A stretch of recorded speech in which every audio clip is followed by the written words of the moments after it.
दोस्तों, जो पढ़ाई आज आपको दर्द लग रही है, अगर इस दर्द को झेलते रहो तो कल ये दर्द आपकी सबसे बड़ी ताकत बन जाएगी। हेलो एवरीवन, कैसे हैं आप? आपका स्वागत है आपके अपने ही यूट्यूब चैनल पर, जिसका नाम है इंग्लिश बाई छवि सर। तो दोस्तों, आज मैं डिस्कस करने जा रहा हूँ क्लास 12th की ग्रामर से ट्रांसफॉर्मेशन ऑफ सेंटेंसेज को। दोस्तों, ट्रांसफॉर्मेशन ऑफ सेंटेंसेज में जो टॉपिक आज हम पढ़ने जा रहे हैं वह डिग्री ऑफ कंपैरिजन है। दोस्तों, डिग्री ऑफ कंपैरिजन ये जो टॉपिक है वो आपके एग्ज़ाम पॉइंट ऑफ व्यू के लिए बहुत ज़्यादा इम्पॉर्टेंट है। तो चलिए, अब आपका ज़्यादा समय ना लेते हुए आइए स्टार्ट करते हैं डिग्री ऑफ कंपैरिजन को। Degree of comparison, there are 3 kinds of degree. Degree 3 प्रकार की होती हैं। फर्स्ट नंबर है पॉजिटिव डिग्री। इसमें आप सो डैश एच का यूज करते हैं या एज डैश एच का यूज करते हैं। सेकंड डिग्री है कंपैरेटिव डिग्री। इसमें देन का प्रयोग किया जाता है और देन का प्रयोग तुलना करने के लिए होता है। और तीसरी जो डिग्री है वह है सुपरलेटिव डिग्री। इसमें द का प्रयोग होता है और इस द का जो मतलब होता है सबसे ऊंचा या सबसे नीचा होता है। दोस्तों, डिग्री में आपस में परिवर्तन करने के लिए निम्नलिखित नियमों का प्रयोग किया जाता है। वो नियम कौन से हैं? Number 1, negative sentence. यदि आप नेगेटिव सेंटेंस बना रहे हैं तो उसमें सो एडजेक्टिव एच का प्रयोग करते हैं। यदि आप अफर्मेटिव सेंटेंस बनाने जा रहे हैं तो उसके लिए एज एडजेक्टिव एच का प्रयोग किया जाता है। दोस्तों, ये नेगेटिव सेंटेंस और अफर्मेटिव सेंटेंस, इसको आप याद कर लीजिए कि नेगेटिव सेंटेंस में सो एडजेक्टिव एच का प्रयोग करते हैं और अफर्मेटिव सेंटेंस में एज एडजेक्टिव एच का प्रयोग करते हैं। इन नियमों का प्रयोग, किन नियमों का प्रयोग? नेगेटिव सेंटेंस और अफर्मेटिव सेंटेंस का प्रयोग केवल पॉजिटिव डिग्री बनाते समय करते हैं। ध्यान रखिएगा, नेगेटिव सेंटेंस और अफर्मेटिव सेंटेंस का प्रयोग केवल पॉजिटिव डिग्री बनाते समय करते हैं। चलिए, अब बात करते हैं रूल नंबर फर्स्ट की। दोस्तों, वैसे तो डिग्री ऑफ कंपैरिजन में 3 रूल हैं, लेकिन आज हम पार्ट फर्स्ट पढ़ रहे हैं, इसलिए पार्ट फर्स्ट में केवल एक रूल डिस्कस करेंगे। बाकी के जो दो रूल हैं, सेकंड और थर्ड, वो पार्ट सेकंड में लेकर आएंगे। तो चलिए, अब बात करते हैं रूल नंबर फर्स्ट की। यदि वाक्य कंपैरेटिव डिग्री में दिया गया हो, बहुत ध्यान से सुनिएगा, यदि वाक्य कंपैरेटिव डिग्री में दिया गया हो और आपको पॉजिटिव डिग्री बनानी हो तो अंतिम कर्ता से वाक्य शुरू करते हैं। यानी सेंटेंस में जो लास्ट में सब्जेक्ट होगा, सेंटेंस की शुरुआत हम उसी कर्ता से करेंगे। लेकिन यदि वाक्य में नॉट हो तो हटा देते हैं, और यदि नॉट न दिया गया हो तो लगा देते हैं।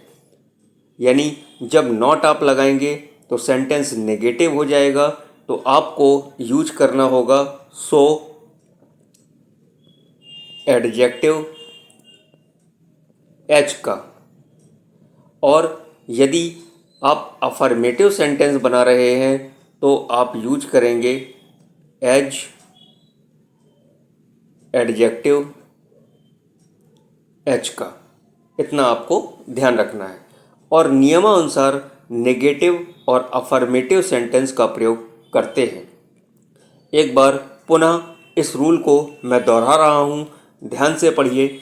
यदि वाक्य कंपैरेटिव डिग्री में दिया गया हो और आपको पॉजिटिव डिग्री बनानी हो तो अंतिम कर्ता से वाक्य शुरू करते हैं, लेकिन यदि वाक्य में नॉट हो तो हटा देते हैं, और यदि नॉट न दिया गया हो तो लगा देते हैं, और नियमानुसार नेगेटिव और अफर्मेटिव सेंटेंस का प्रयोग करते हैं।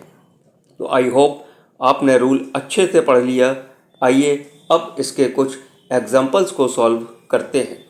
एग्जाम्पल फर्स्ट है, Ram is fatter than Shyam. तो देखिए दोस्तों, यहाँ पर देन का प्रयोग हुआ, यानी ये सेंटेंस आपका कंपैरेटिव डिग्री में दिया गया है।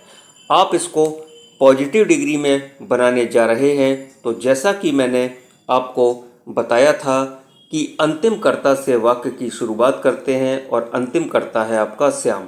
तो आपने पॉजिटिव डिग्री बनाते समय स्टार्टिंग में सब्जेक्ट रखा श्याम। राम के साथ इच का प्रयोग हुआ, तो यहाँ श्याम के साथ भी हेल्पिंग वर्ब इच का प्रयोग होगा। ऊपर के सेंटेंस में यानी इस कंपैरेटिव डिग्री वाले सेंटेंस में देखिए नॉट नहीं दिया गया है, तो आपको नॉट यहाँ पर लगाना होगा। दोस्तों, जब आपने नॉट लगा दिया तो सेंटेंस आपका नेगेटिव हो गया, इसलिए सो एडजेक्टिव और एच का यूज किया गया। तो ये जो एडजेक्टिव है आपका फैटर, इसकी ये कंपैरेटिव डिग्री है। जब आप इसकी पॉजिटिव डिग्री बनाएंगे तो पॉजिटिव डिग्री होती है फैट, क्योंकि फैट, फैटर, द फैटेस्ट, ये डिग्री तीनों होती हैं। और लास्ट में जो सब्जेक्ट है राम, उसको हम पीछे लगा देते हैं। तो सेंटेंस बनकर तैयार हुआ, Shyam is not so fast as Ram. Example number second देखते हैं, Sita is not taller than Gita. तो देखिए यहाँ डिग्री में ई आर लगा और इसके बाद ये देन लगा, यानी ये सेंटेंस आपका कंपैरेटिव डिग्री में है। और आप इसको पॉजिटिव डिग्री बनाने जा रहे हैं, तो अंतिम कर्ता से वाक्य की शुरुआत करते हैं और अंतिम कर्ता है आपका गीता। तो वाक्य की शुरुआत हमने करी गीता से, सीता के साथ इज आया, तो यहाँ गीता के साथ हेल्पिंग वर्ब इज आएगा। दोस्तों, ये जो नॉट है, यदि सेंटेंस में नॉट होता है तो अलग कर देते हैं। जब आपने सेंटेंस में नॉट हटा दिया तो सेंटेंस आपका अफर्मेटिव सेंटेंस हो गया। तो आप यूज करेंगे एज एडजेक्टिव एच का। और टॉलर का जो पॉजिटिव डिग्री होती है वो होती है टॉल, यानी ये हो गया आपका एज एडजेक्टिव एज। और लास्ट में आपने सब्जेक्ट रखा सीता। दोस्तों, यहाँ पर रीता हो गया है, आप इसको सीता मानिए। Example number third, Meena is poorer than Kavita. देखिए यहाँ डिग्री में ये जो डिग्री होती है यही आपका एडजेक्टिव है। तो इस डिग्री में देखिए ई आर लगा हुआ है और इसके तुरंत बाद देन का प्रयोग हुआ, यानी सेंटेंस आपका कंपैरेटिव डिग्री में दिया गया है। और आप पॉजिटिव डिग्री बनाने जा रहे हैं, तो अंतिम कर्ता से वाक्य की शुरुआत करेंगे और अंतिम कर्ता है कविता। कविता के साथ हेल्पिंग वर्ब इच का प्रयोग हुआ। अब देखिए इस कंपैरेटिव डिग्री वाले सेंटेंस में कहीं पर भी नॉट नहीं दिया गया है, तो आप पॉजिटिव डिग्री बनाते समय सबसे पहले नॉट का प्रयोग करें। जब नॉट का प्रयोग कर दिया आपने, तो सेंटेंस आपका नेगेटिव सेंटेंस हो गया। तो नेगेटिव सेंटेंस बनाने के लिए आपको सो एडजेक्टिव और एच का प्रयोग करना होगा। और यहाँ पर ये जो पुअरर है, ये जो एडजेक्टिव है, ये जो डिग्री है, इसकी जो कंपैरेटिव डिग्री होती है वो होती है पुअर। और लास्ट में सब्जेक्ट है आपका मीना। तो दोस्तों, ये थे आपके रूल नंबर फर्स्ट और उससे जुड़े हुए 3 एग्जाम्पल। आपको कैसे लगे कमेंट करके ज़रूर बताइए। और यदि आपने अभी तक English by Chhavi sir channel को सब्सक्राइब न किया हो तो चैनल को सब्सक्राइब करिए, बेल आइकन को प्रेस करिए। दोस्तों, वीडियो पसंद आया हो तो वीडियो को लाइक करिए और अपने दोस्तों के साथ शेयर करना बिल्कुल भी मत भूलिए। Thank you for watching.